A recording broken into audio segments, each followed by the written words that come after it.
Good evening, folks. We'll give you a moment just to connect to audio and get ready. Thank you for joining us.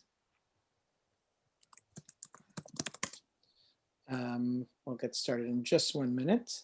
I think we'll just start with some upcoming events. And Yael, if you want to share a few as well. Most importantly, I'll note, and I'll probably repeat it a few times, this weekend is our Cinematters New York Social Justice Film Festival, with films on really the most important and timely topics that you could think of. So join us this weekend, starting Thursday night, actually, throughout till Monday, for fabulous events. The films will be available. We have scheduled times for the Q&As, so please join us for those Q&As this week. It's really, these films have somehow, even in the last week, have become more timely. So we could discuss that a little more later, but check out all of the films at cinematters.film.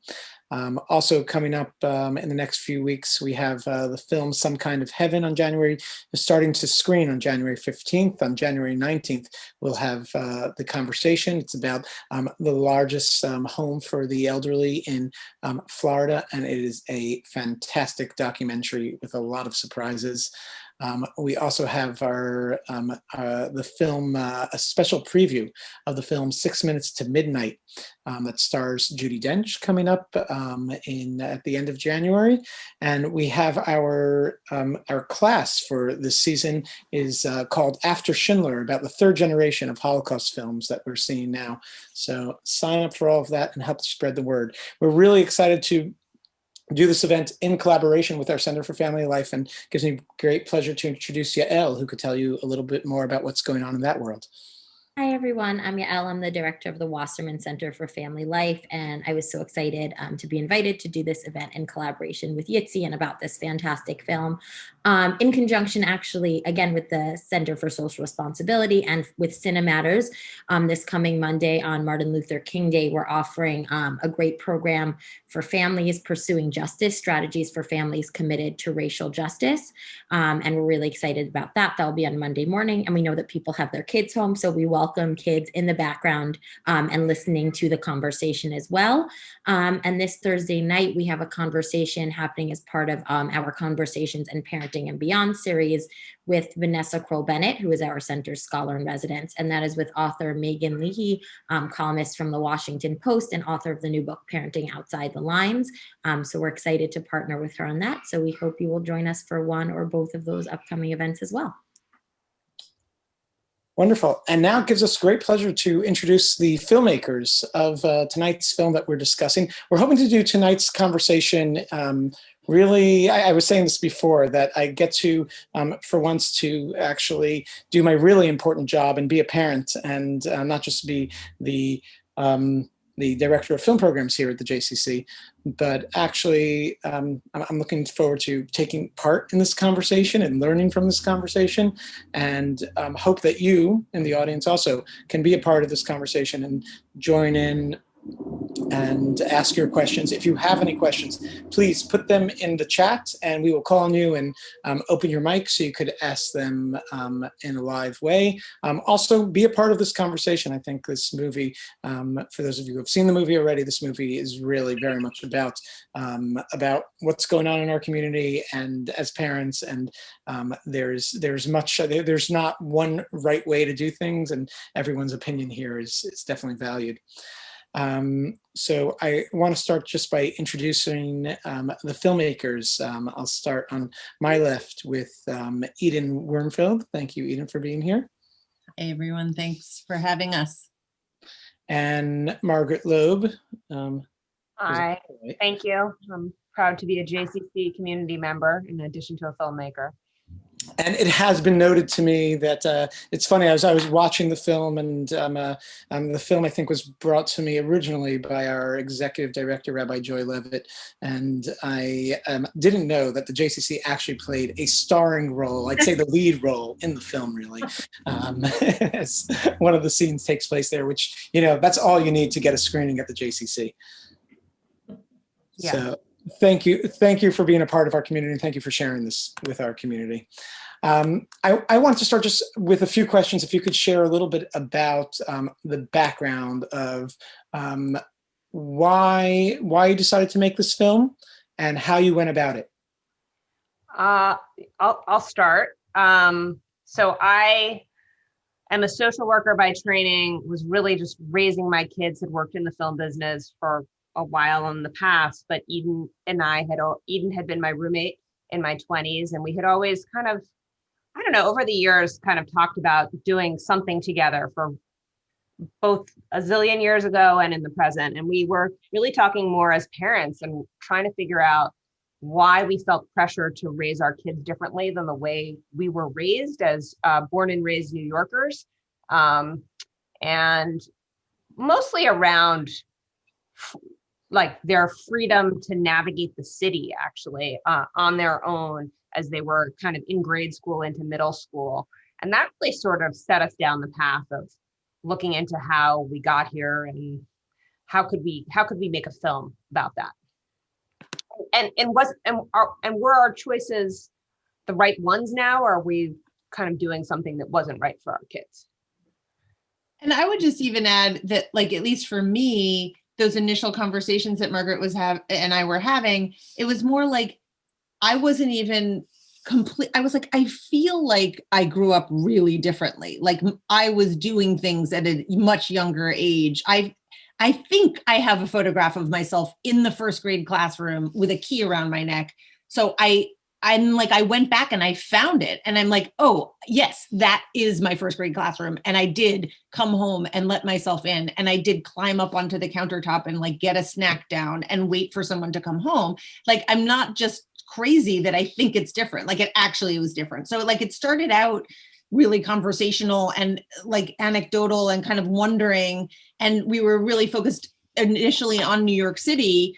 And then, we took it to the next level where we were doing a fair amount of research and we realized it wasn't just anecdotal and it wasn't just us, that things had really changed and it was on a national level, and that there was somewhat of a crisis going on with young people.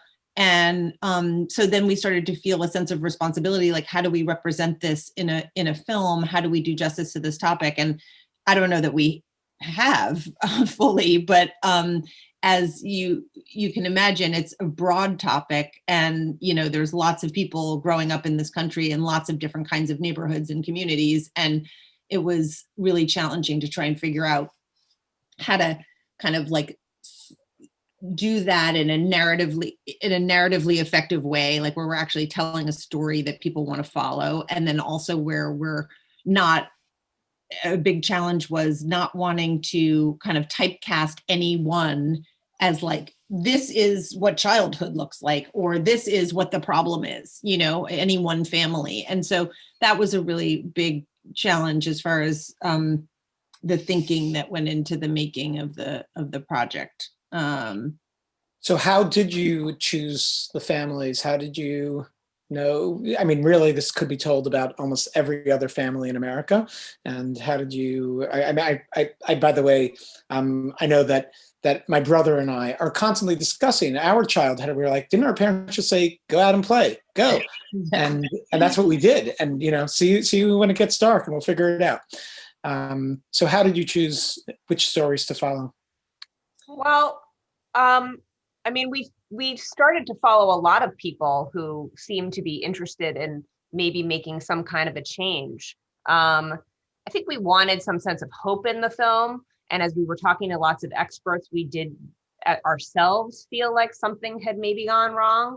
And so we were led to communities where there was already some initiative for change. And that's how we ended up in Wilton and Patchogue. And then it really, I think, partially became about who had a story and who wanted to make themselves accessible. And Genevieve in particular really had a story to tell and was doing something in real time to make change. So I think, we didn't know we were going to land there. Like, I think that some of that came about along the way in the editing room, but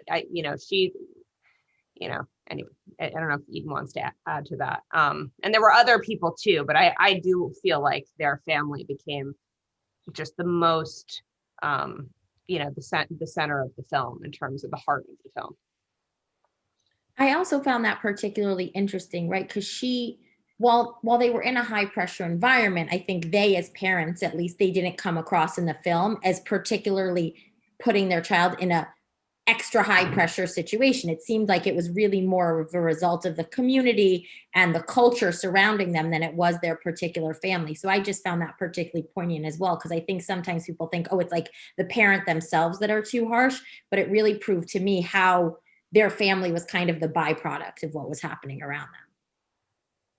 But I would say that Genevieve, if she were here, would, I mean, and certainly in our conversations with her, I think she would agree with you, but she would also say that she was so she'd so drank the Kool-Aid that she thought it was great. Like she really thought she was doing right by her kid, by Savannah, and like she says in the movie, it's really scary to have her drop out of the higher level class and do, kind of make these kinds of adjustments that proved deeply necessary for them. But I think it's really hard when those are the waters you're swimming in and that's the air you're breathing. And I think it's hard because kids think they want it because that's what their peers are doing, and that's what's rewarded. And so I think it's really complicated. And I do think she's really changed her ideas a lot, which is amazing because I feel like people don't often change, and that's what you need to tell a good story. And so I think we got lucky in that regard.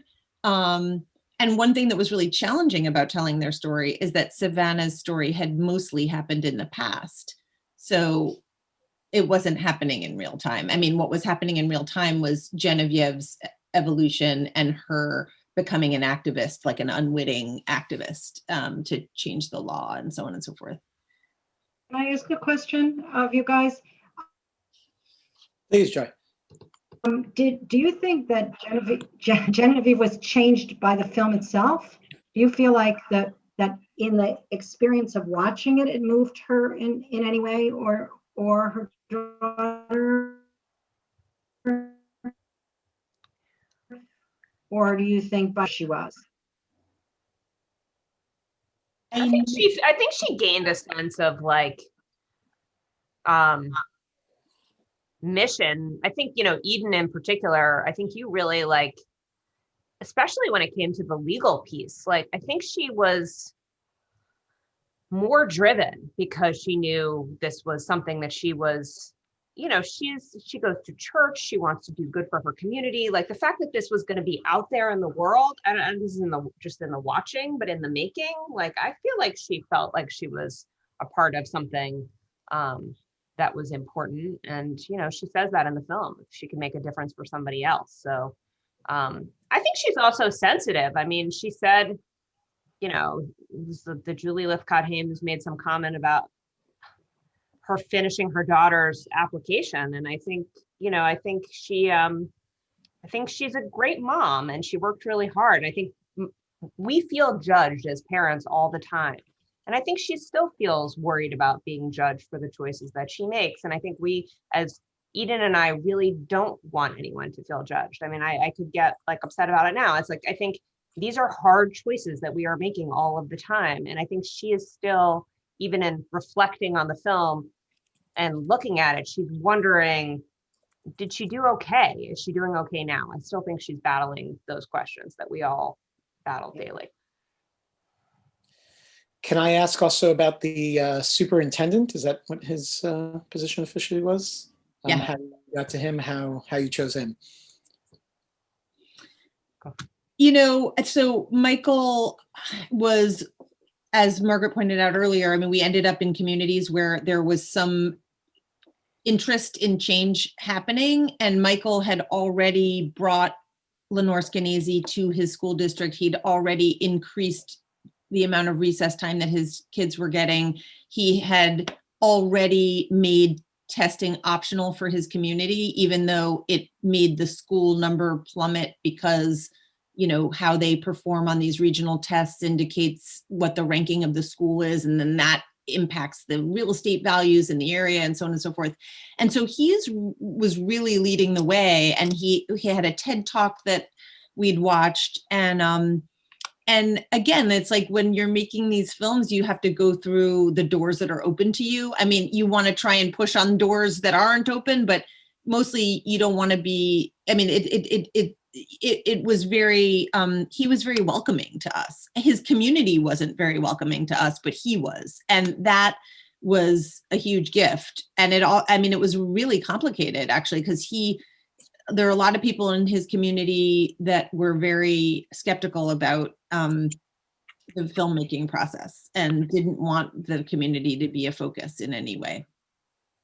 I think generally they're really happy with it though, which is a nice feeling in the end when you go through a lot of trial and tribulation with I think they feel they're well represented. But Michael is just, he's a deep believer in, and he's really put his heart into trying to make education something that helps kids thrive. And he's doing that in a different community now. He's no longer in Patchogue Medford. He's actually moved. So, but he's thrilled with the film, and I think the community is too. So that's a good feeling. So what has been the reactions to the film? What have some of the reactions been? It's screened at Doc NYC, so it's really had very limited so far screening. You're first starting this off, but from audiences, are any surprises? Everyone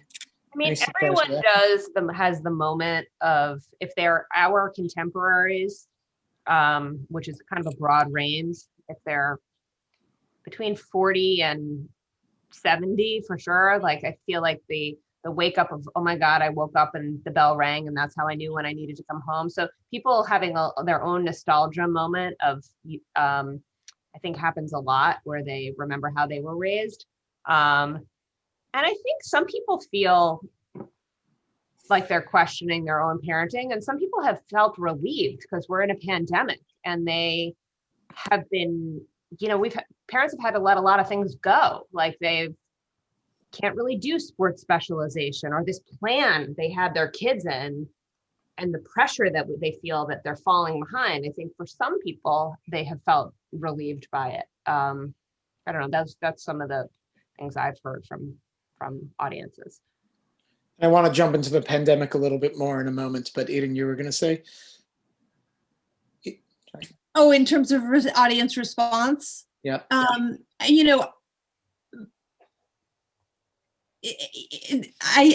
it's been overwhelmingly positive, but I also don't know how, when you've only had a festival premiere and it's a lot of people who, they're not going to necessarily tell you what the warts are. So I don't know that I totally trust it, but the reviews have also been really good, which was very heartening.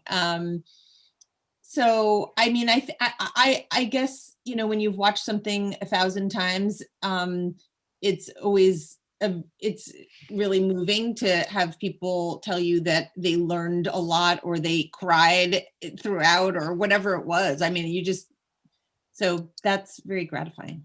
I mean, we've had people who are psychologists and educators who have said they were trying to tell this story and they couldn't really tell it in a way that was impactful to whether it was, patients or clients or members of their community.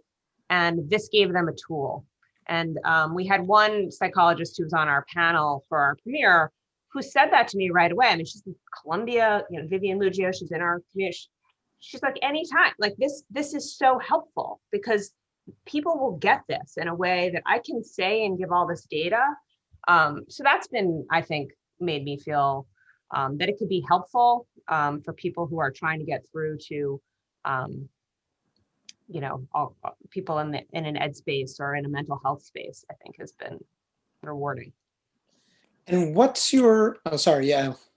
No, I was going to say, so I spent several years teaching before I transitioned into this role, and particularly spent many years teaching pre-K in New York City, where we know kindergarten admissions in and of itself ridiculously is a cutthroat thing. And I think it's exactly what you said. I can really imagine this, it's a conversation I had with parents often, and I know the school director has with parents often, but I could really see this film being a great tool, especially for parents of really young children, to kind of get this message going when they're still in the mode of play and letting their kids be outside, and kind of fortifying that idea that what you're doing now and what we're doing in the early years is really helping set the stage for social emotional development and growth and learning, and just like learning how to be, and to help parents continue on that path before they fall off the wagon, so to speak. So I think that's right. I can think of a lot of educator friends who would love to utilize this as a tool to work with parents and educate their communities. And we should talk about how we get this film out to educators also before we leave this space. Let me jump in also with my parenting question here before Yael dives into some questions of her own. But how do we actually achieve this? How do we create the change when not everybody goes along with this plan? If there's a lot of people who are actually still part of the competitive environment, and I guess helicoptering and managing their kids to become those superstars, then the parents who give a little more freedom might be left behind somehow. Is there an easy answer here? I think that's a really hard question, and I definitely don't think I have the answer. I do think that, culture shifts have to come from sort of different angles. And I think we hope the film to be a part of that. So I certainly think there's the college piece. I mean, I have conversations on the admission side with some people. I think that the case needs to be made that the way that kids are being taken even into college is not necessarily a recipe for the highest functioning humans. Colleges are still going to want to take people that they think have some kind of great resume, but I think that changing the resume is pretty relevant, and it has to be somehow pointing out some of the flaws in what is currently going on. So I also think the way in which certain industries are kind of taking families for a ride, these are topics that we hope to I certainly hope to explore in the future. Again, not because sports aren't amazing. My girls dance, my son plays music. I'm not putting any passions are amazing, but sometimes playing a sport 3 days a week is enough. Maybe it was enough that my son played guitar when he wanted to a few hours. He didn't not everything needs to get ramped up. And I think, I don't know. I do think that kind of showing that it's not necessarily better. There needs to be something to counter the line that more is better. There needs to be something to counter that. And I think that does take a little bit of a movement. Just like there was a movement that got parents to think it was a good idea to run around the playground and not let their kid ever fall down or practically have bumpers. There needs to be something saying, you know what, it's okay if your kids, we had you guys blessings of a skin knee. There needs to be something else to say, it's okay that they fell. It's okay that they got in a fight. It's okay that they had to work it out themselves. So I don't know. We certainly hope that the film will help start this conversation or continue a conversation. We hope that it'll help build alliances among like-minded people, and then also have it flip a switch for some people. Maybe I can dial it down a little bit.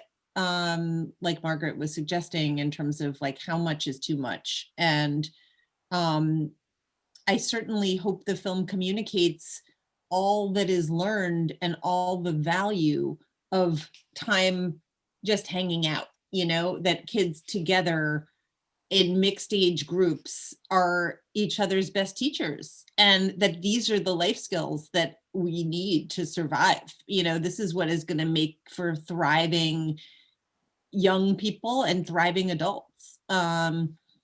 And, it's like there's this study that Julie Lythcott-Haims often talks about, and I don't think it's in the film, but this is a Harvard study that showed a longitudinal study about long-term financial success being tied to whether or not kids had done chores when they were in their parents' household, and not tied to what schools they had gone to, GPAs, SATs, what have you, or graduate degrees.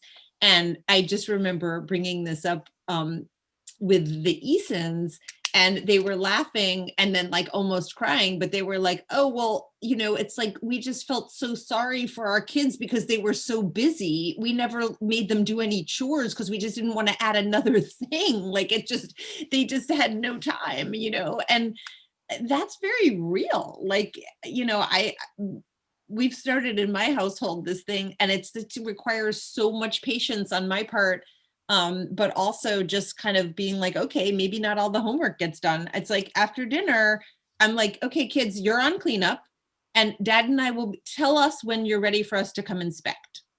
And then like I come in and it's not done right. And I have to show them like, this is how you squeeze out the sponge. This is how you wipe down the counter. No, this pot is not clean enough because there's stuff on the outside because you put it in the dirty sink and then the outside got dirty and you only clean the inside. It's like all this kind of stuff just drives me crazy. And it would be easier for me to put on a podcast and do it myself and let the kids go up and do their homework. But I'm just like, you know what, enough. Like I have a teenager who doesn't have enough of these skills as far as I'm concerned. And I'm like, I can't let any more time go by. I just can't. But it's not, it's not always so comfortable. Yeah, I think I was so excited to see Julie Lythcott-Haims in this film. I had seen her speak a couple of times, and I think her idea is so poignant, right? Like the idea that we're kind of so focused on this singular goal of college that we almost don't think about like kids as adults and like what it means to like thrive as a grown-up and be an independent person.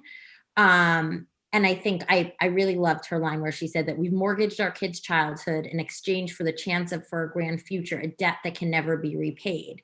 And I think, to me, it's like, and I'm curious what your thoughts on this, it's like kind of the shift needs to focus away from college. Like this film says, maybe that's not even the right choice, right? For everybody, like it's about being like a fully formed human and like how to function as an adult. And I'm curious if you think parents have gotten that message and what your own feelings on that are, if that was something you were trying to bring about in the film. I mean, I think that one of the things that we wanted to say in the film that we had a hunch was happening, which actually is happening, is that a generation, and again, I'm going to leave COVID out of this because I don't know how to measure what's going on now for this particular time. And I wonder if kids are actually getting grittier, but the kids were kind of reaching crisis at a lower threshold than a generation before them. And there's a psychologist at Georgetown who's doing research on this, and why, like, what are the coping skills, despite all the stress, despite all the work, that aren't getting built in a generation? And yes, there's a lot of other things. There's social media, there's tons of other stuff, but kids were also lacking the ability to handle failure, lacking the ability to get certain things done in their life by themselves without somebody helping them, which, lacking the ability to get lost. I mean, which, no one in my generation wasn't lost. So they probably have a whole other set of skills that we don't have. But, I think that we definitely feel like, just feeling competent in the world around you, alone makes you feel a sense of resilience, I think, and maybe being able to handle some things not going your way. If you're like always getting an A, if you're always a success, if you never have to cook dinner, like I think there's a whole host of things that were happening that are problematic. I think one of the things that comes up a lot in asking about the film is the sort of socioeconomic differences in socioeconomics, and we say this is sort of happening everywhere, this sort of taking away of autonomy of kids. However, I do feel like there are a lot of first gen successful kids who are going off to college, who are also making dinner, who are also taking care of their little siblings. And I'm very interested to know how much better off those kids are in the long run when they get to school. I don't have the data on that, but I imagine in some ways they're better off than the kids who were totally coddled, who were also really stressed out. I mean, Julie did say that in her talk. I mean, I don't think it's in the movie, but she talks about how she felt that the less well-off kids at Stanford when she was there, who had certain challenges growing up that made them grittier, functioned better. Right. That's I mean, and again, that's anecdotal more than it's data driven, but she did say that. And the story that I give in my own life of when I knew something was really off, and my privileged life that I have, my kids learned to cook very early, partially because I don't want to have to make breakfast for them every day. So, they were frying eggs by the time they were 7, not like babies, and sometimes standing on something to use the stove. And then my son became a baker. By 4th grade, he was making bagels. People are like, how can you make bagels? Like, how does he know how to? I was like, well, looks up, partially his generation, partially use YouTube, looks things up, learns how to do it. Went to the JCC nursery school where you guys taught him how to cook. We taught him how to start, but it's hot. Well, what's going to happen? So parents, fear is just so in the way of, I'm sure this comes up even in the stuff that goes on at the JCC, parents fear, can they use the knife? Can they cook? Can they it's amazing. I'm like, well, what would be the age? Do you think they're going to turn the stove on better when they're 12? Because those kids are worse. They come in and they're like, oh my God, I've never even seen a stove before. Well, it's interesting. I remember in grad school, I actually had a woodworking class.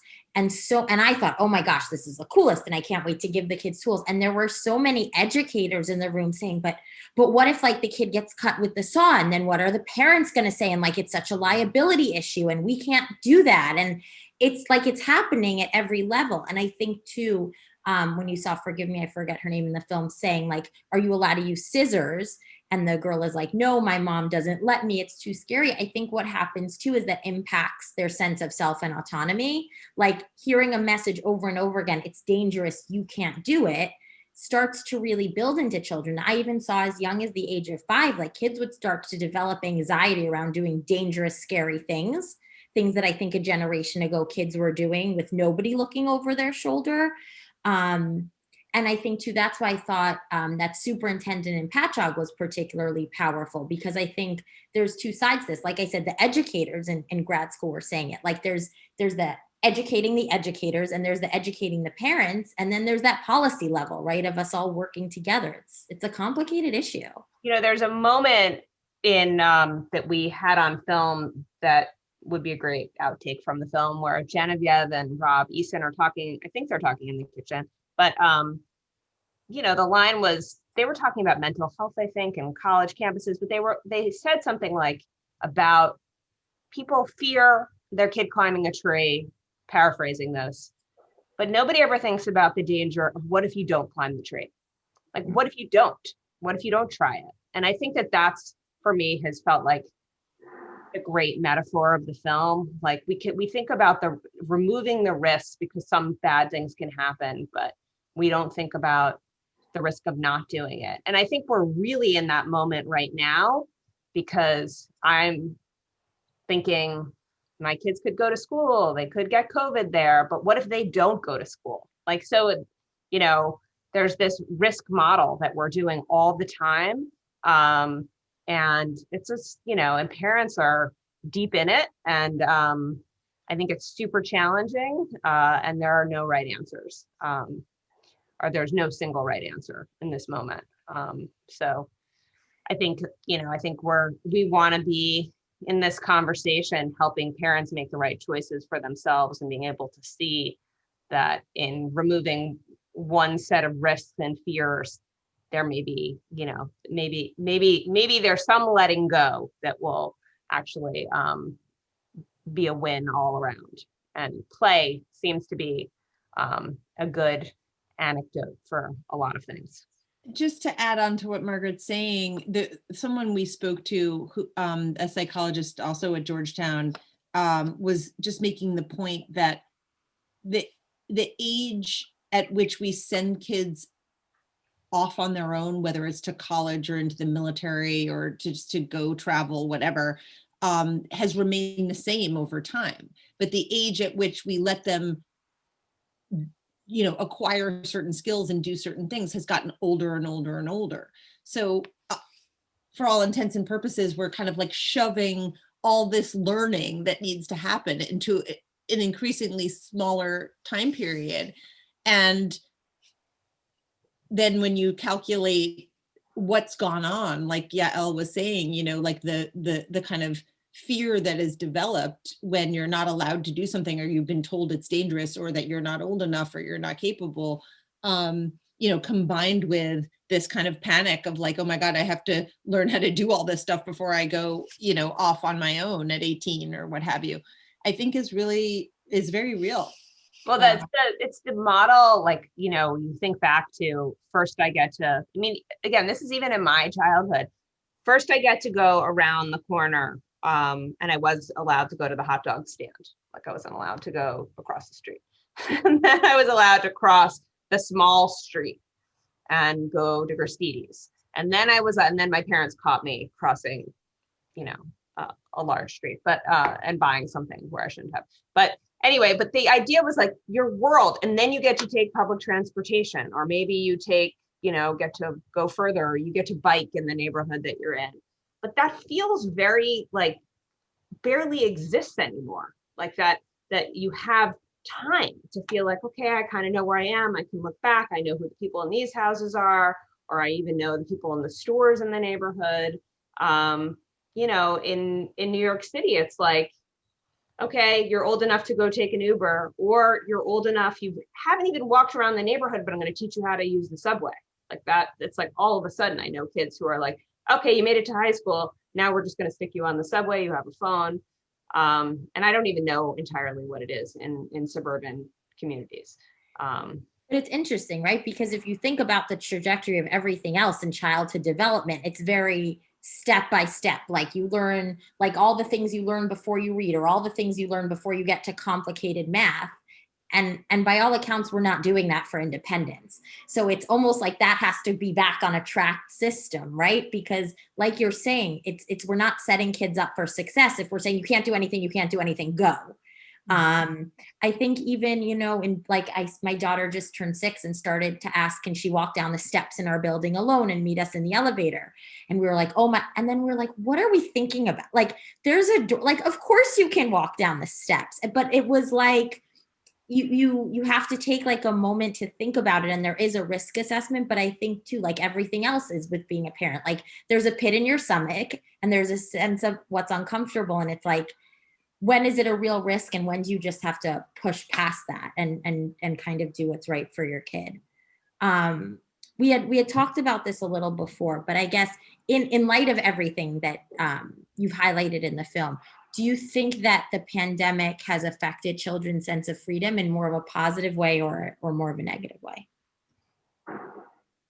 Okay, I'll say it's been both. I think depending for all kinds of reasons, different age groups. I think people have, well, Eden actually describes this a lot in her neighborhood in Brooklyn. Like there was a time in the spring you've described where like kids were less scheduled. So maybe they could go out with a mask on, or I don't even know if there were masks yet, but they were playing out. There was a lot of playing in neighborhoods outdoors. I certainly saw that in Central Park here. I think that their kids had to learn to be bored a lot more. But I also think like if you have a high schooler who was going out with their friends in any community and suddenly you're like not letting them, or you're afraid of them being around too many people, it's been incredibly constraining for a high schooler to or a college kid to not have the freedom to socialize. Not just high schooler, but I think them in particular, because that's kind of who had already been told they could go out and about by themselves, and then it was taken back from them. And I think I have one high schooler, and it's been okay for, and the kids who are a little older, I just feel like their parents can't even rein it in. They think it's just they can't, because they already gave them freedom, so it's a struggle. But I would say Lenore Skenazy, who's in the film, spent some time with Let Grow exploring the ways in which COVID has been positive for kids, because kids did things not just for joy, but like they did more chores around the house. Everyone was home all day. They did more chores. They learned how to play games outside. And so they found that in a lot of places, I think, that was happening in their research. Yeah, so a lot more exploration. I'm seeing a lot of. Sorry, say again. No, I said I saw a lot more exploration of nature, like kids going out in nature, spending time outdoors, things that they hadn't necessarily had time for before. Yes. You're the good parent, because my kids definitely saw a lot more of the iPad. They just spent so much more time with their iPad because there was no choice. But yeah, I mean, I gave up on my son playing video games, like fully. Yeah. Like I was like, he's talking to kids on FaceTime. He's not leaving the house. He's not getting, like, I was like, so I think it was both.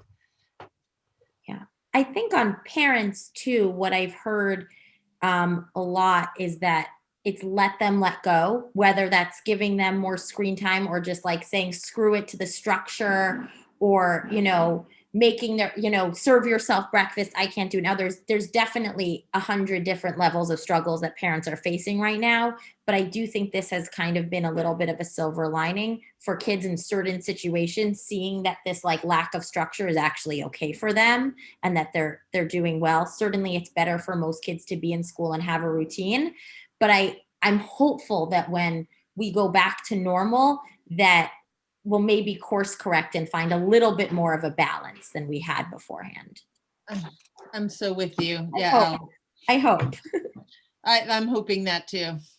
I fear a little bit it's going to come roaring back, but I certainly I know I don't want my life to go back exactly the way it was before. I'm like, please, no, I can't. They have to change the college application. I mean, this is a big thing. This thing of like having 10 extracurricular activities that you fill out, regardless of whether you're going to the most competitive school or not, is just such a distortion to these kids. Partially it makes them full of it because nobody's doing 10 things well. So I just find that even the kids who I know who are the most ambitious, I'm like, I'm the heads of 4 clubs. I'm like, no, you're not. 4 clubs aren't really doing anything. Like, why can't you be authentic? Like, why can't you have 3 things you really like to do? Or maybe it's 4, or maybe there's a 5th thing that's a hobby, but like this thing of needing to kind of, I think it like, I don't know if this is saying too much. Like, I just think it's like teaching kids to make stuff up practically about who they are rather than be really authentic. And I think that that's the wrong message. There happens to be some kid who really does 10 things well, I guess more power to them, but I certainly was not one of them. And it's not the message I want to give my kids. I don't think that makes for a better human. Right. And the idea that you need a grown-up to help you parse out and shine light on who your best self is, whether that's a really involved parent or somebody that you've hired, the whole process loses authenticity right away. Not to say that you can't have input and look to people for help, but we're at the point where in certain communities, nobody is writing these things by themselves. So it's not even if they're in all the clubs, whatever is being said is no longer a genuine reflection of who they are or their 17-year-old abilities and sensibilities. Right. Yes. Yeah, I believe it's like a bigger problem. Like I have this feeling that like it is part of a larger distortion in society to kind of prepare kids that way and then think that they're going to come out and go into the workplace and be authentic, great adults. That we are perpetuating a bigger problem in society. Again, I'm all for we met a lot of amazing kids who were very ambitious and they're very smart. And I think a lot of kids actually need to be challenged. I'm certainly not critical of any of those things, but kids having the primary thing be to like sell yourself is, I think is we weren't thinking about that at all. Like, I guess that didn't even occur to me in my childhood. Yes, in the college process, sure, a little bit, but like it, it just came, these kids are doing it when they're little. They're already thinking like that. My 10-year-old asked me, I have a bright, lovely 10-year-old. She's like, did you already have a passion when you were 10? I was like, not really. Like, I sewed, I did this, I did that. Oh, you started, like, she's like so worried that like, what if she hasn't chosen yet? And I just think she shouldn't have to worry about that at 10. I mean, I don't think you should have to worry about it so much at 16 or 17, but it's as Julie Lithcott-Him says, if you don't find that passion by January 1st of senior year or November 1st, if you're applying early, then, it's like how many people, when you read interviews of like people with flourishing careers, how many people knew what they wanted to do? I mean, most paths are circuitous, and I just feel like there's not a lot of room for that these days. A long way to go. I also just would say this, and again, I applaud, I have girls who danced and I like whatever works for people, but because I have kids, have friends who are older, I've seen people on a journey now where I've seen people who've been like, got up at 5 a.m. with their kids to get them to the ice skating rink. And it's like the family's barely seeing each other. So there's the health of the family. Oh, we're doing it. They're ambitious. Da, da, da. And then I see the kid by 14 who I know is this kid who's like totally leaned into ice skating. Oh, are you still ice skating? No, I ruined my hip. I landed so many times. They're in high school now. Their hip is destroyed. And what are you into now? I have no idea. And that's fine. But like did she love it all those years, or was it just more until the point of like, now she had barely any time to be exposed to anything else in all of those years, which even Angela Duckworth talks about as like sampling years. Well, if all you're doing is one thing in all those years, how do you even get to sample? How do you even know what you might like? And I think I've seen that phenomenon happen enough that was like a cautionary tale for me, that I could have gone there. I had a daughter at SAB and at Alvin Ailey, and I was like, oh, if she just dances, if she just does 2 programs, she'll be great. So whatever, she's so talented. People are telling me she's talented. I really felt it, that pull. I don't know if my child hadn't like pulled back herself, but I saw this happening in families that were older, where they just dropped everything. They gave up everything, and then they felt a little lost. So. I wanted to give an opportunity for people from the audience, if they had any questions, comments, thoughts, if they wanted to share, we can open your mic, or you can put them in the chat and then we'll open your mic. You could raise your hand, just let us know. In the meantime, I'll ask, I'm going through this process of making the film. Did you learn something that you didn't know coming into it that you can share with us now I've become an expert that can share on this topic, and I have the answer? Letting Eden talk, since Well, I think for me, I don't know that I learned any.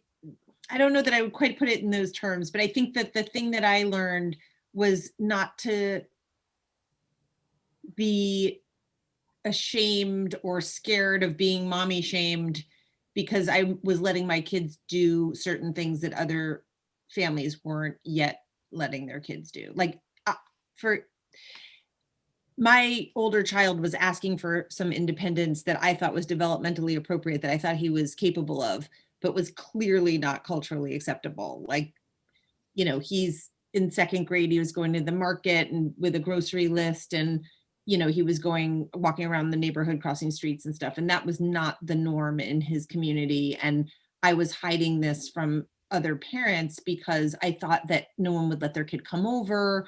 And, then I got in 4th grade, he wanted to take the subway, and he did.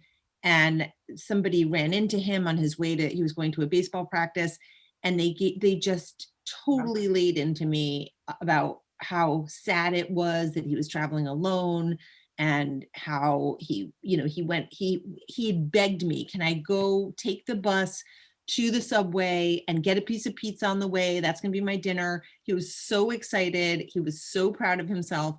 And all this person saw was like what she thought was bad parenting, a lonely child, or a family that was neglectful, that couldn't either afford or to make other choices. And, it was just, and so it was actually through a conversation with Julie Lithcott-Hames that I was just like, you know what, I'm going to stop hiding this. I'm actually going to come out as somebody who feels like, this is what my family is doing, because I think it's developmentally appropriate. I think my kids are ready. They're asking for it.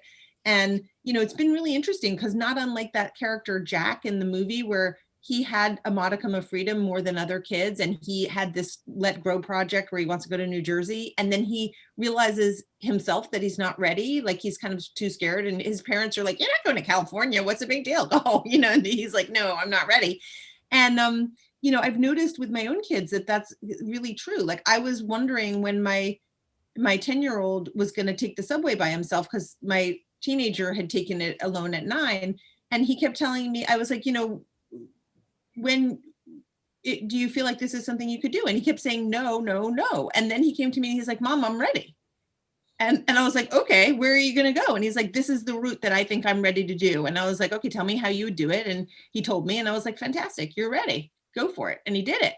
And he felt amazing. And, it's like the usual story that Lenore is telling about how, all the benefits that come. But I think I've grown a lot as a parent in that regard, and just being able to accept that this is what our family's doing, and sharing it in a non-judgy way, but also not being scared about what the repercussions may be culturally, just because I really believe it's important, and so that's all. And I guess I'll end with a question for both of you, because I think this is, first of all, I just think this is so fantastic. And again, thank you for creating something that I think will have ripples in all of the different communities, and that educators can use, and that parents can see and really relate to. I think so much of this film, right, is the idea of how do we kind of shift the meaning of childhood, and what does success look like? So I'll end by asking you, how do we begin to shift this definition of success? Oh God, this is something we've talked about so much over the last several years. I wish our good friend Tiffany Dufu was here. I think that's sort of what I was getting at in terms of shifting what success looks like. It's certainly not being anti-success. It's really, for me at least, I think I'm a pretty type A personality, but I do think we need to describe what success looks like as a human being, as a well-rounded person. I don't know that there's any one way. I think the stories of what it means to be a happy adult in work, life, and family needs to be, we need more films. We need a podcast. We need more people to be talking about it. We need schools to not be so afraid of their parents.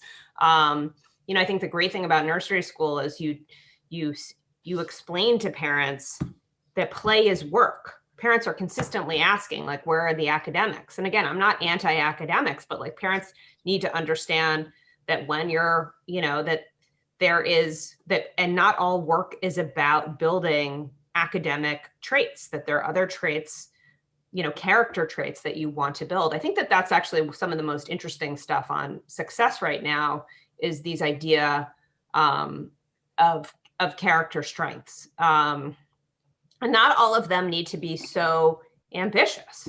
What does it mean to be gritty? What does it mean to be resilient? What does it mean to be kind? If you think of yourself as made up of different character strengths, and having, again, not perfect, but like that you want your kid to be some balance of these things. And I think, we do live in a more secular society, and maybe religion helped with this to some degree, that these are things that you talk about. But I do feel like we need language for, and we certainly need schools to be looking at those things too. They do a bit. I mean, it's certainly I guess I'm not the best model because I've had kids in progressive schools where they're talking about how they manage their feelings and relationships. And I think that that's some of the issue with all the testing, is when everything becomes about these numbers, and it happens so fast. I will just say, I have kids now in middle school and high school, like they're so quick to turn to, it's all about the grade. It's so easy for them to rule out all the other stuff. Even if there are comments, it will come down to the grade. I honestly don't even know how to fix that. But I think we have to somehow be having ways to have conversations with kids and ourselves about how we value human characteristics. Yes. Yes to all of that. I mean, you look at what's happening in the world right now. It's like, so it's hard to not feel like that's a part of a total lack of ethics and measuring what it is to be a good human, aside from all the political viewpoints. Just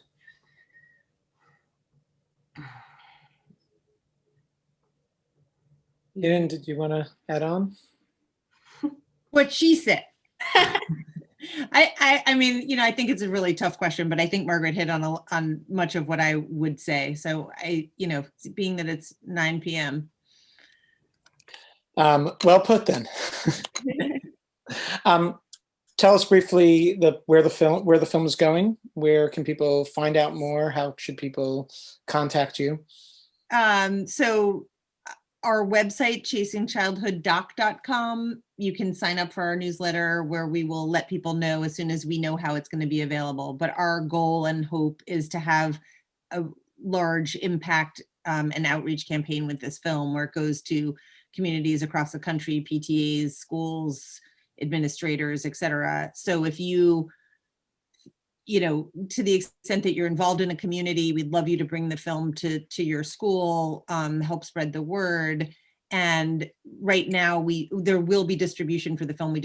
We're going to know in the next few weeks, like it's all in process. So you guys got a sneak peek, and we appreciate your support. And I don't know if anybody was able to fill out that questionnaire, Isaac, if that made the rounds or not, but any information that we've gathered from you guys is also really helpful. So thank you.